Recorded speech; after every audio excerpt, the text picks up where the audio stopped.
But this is what I hate doing. I've shut down the car wash, I blocked off those 2 bays with my truck.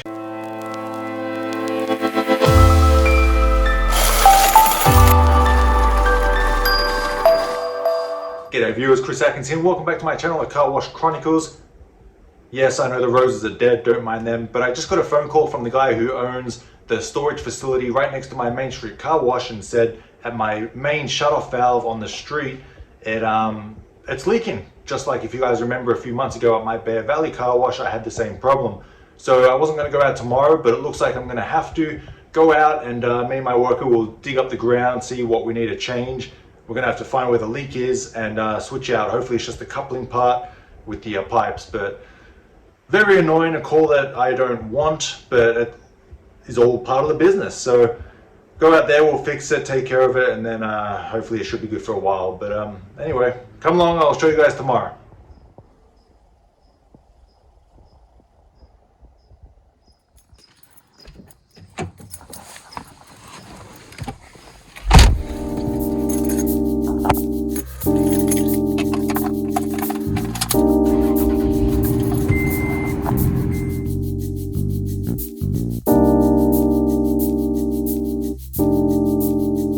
Good morning, it's nice and early, 6 in the morning. Not my favourite time to get up, but sometimes it has to be done. Like I said before, we're heading to Main Street to fix an underground leak. Turn off the water to the car wash, have the car wash shut down until it's fixed. Hopefully no more than an hour or two. Actually, it'll probably be more like 4 or 5 hours because we're going to have to let the PVC piping dry. I don't know, we're going to check it out when we get there, so see you guys there in a bit.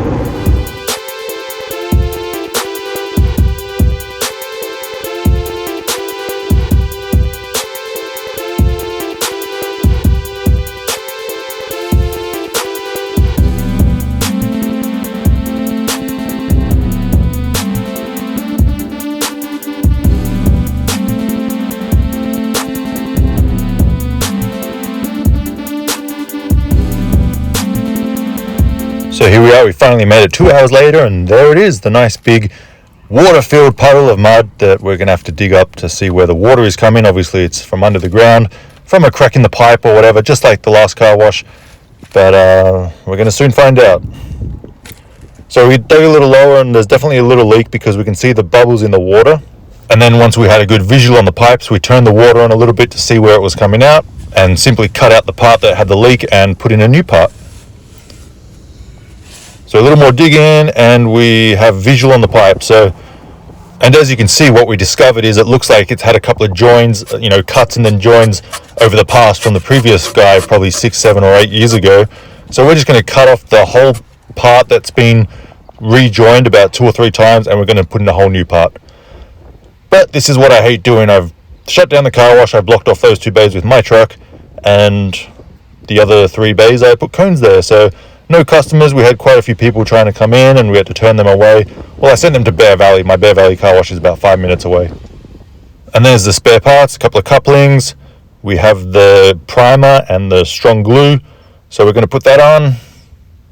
It's really powerful, this stuff. It dries within a couple of minutes and it's super strong. It's like cement glue.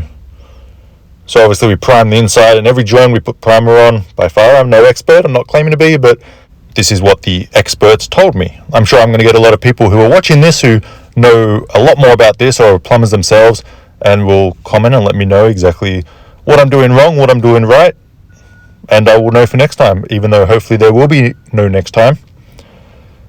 And then obviously we've got the tape. We're going to put the tape around the thread. Obviously prevents leaks.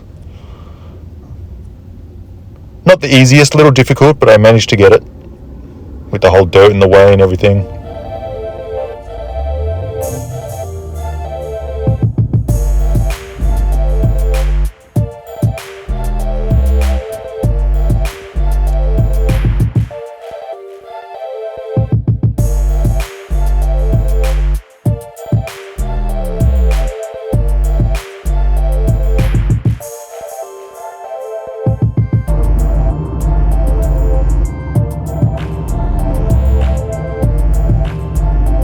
And as we finish up putting on the last bit of primer and glue, the pipe is ready to put in. So it was a little difficult to help push it in and hold the camera.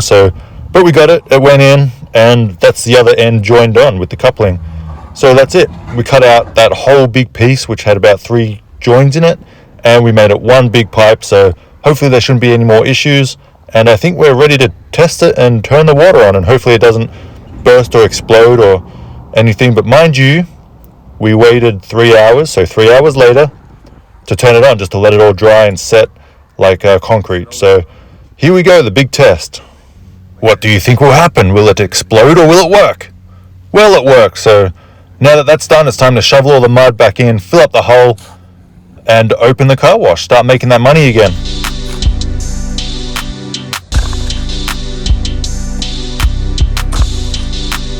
And my favorite part of the day is removing the cones, opening up the bays.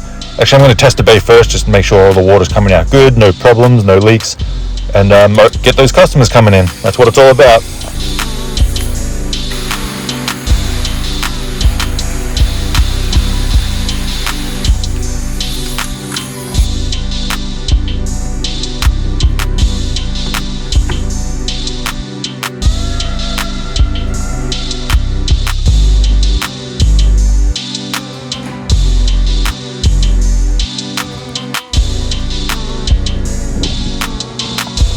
And 1 minute after opening, I have a full house. The customers are back and they're loving it.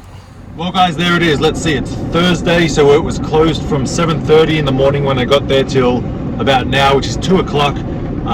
So not too bad. I mean, it's a nice sunny day, so we did turn away a lot of customers. Obviously we had to, because we didn't have any water. We shut it off. So, you know, probably lost a couple of $100 worth of customers, but no problem. Another problem fixed, another underground pipe fixed, and should be good for hopefully the remainder of my lease. I'm glad I did it myself like last time, because it cost me about $60 in parts, opposed to getting a plumber out here, which last time quoted me about $3,500 just to dig it up and change it out. So wasn't going to do that again. Didn't bother calling a plumber, just went to the store, got what I needed, and just did it. It wasn't that bad at all, so glad it's done. But heading home, 2-hour drive. Here we go. Thanks for watching guys. Chris Atkins with the Car Wash Chronicles. See you all next time.